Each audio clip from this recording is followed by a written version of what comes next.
Hi guys! Welcome back to another video. So it's me again, Alex, and as you can see in the title, mag-unboxing ako ng package, charot lang, ng parcel na binili ko from Careline, which is sa Lazada. So yun guys, kasi ngayon nag-sale sila, nag-sale yung Careline. Specifically, nag-sale sila ng bundles ng mga makeup products nila kasi para daw mag-help sila sa mga frontliner. Papakita ko sa inyo. Ayan guys, search mo lang yung Facebook page ng Careline.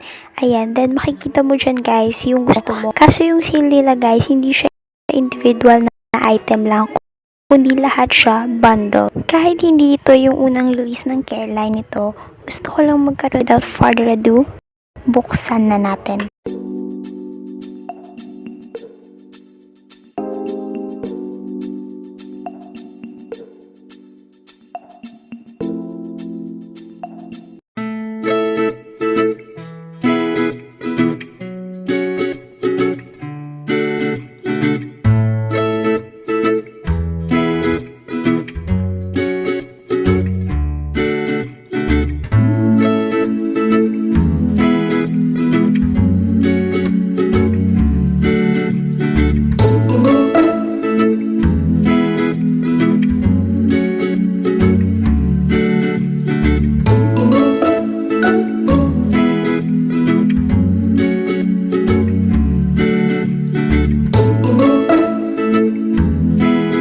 Gagawa na natin siya ng swatches.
guys, thank you so much for watching this video. I hope nakatulong ako sa inyo at sana nagustuhan niyo yung video na to. And please do subscribe to my channel and hit the notification bell beside it para ma-notified ka whenever I upload a new video. See you on my next vlog.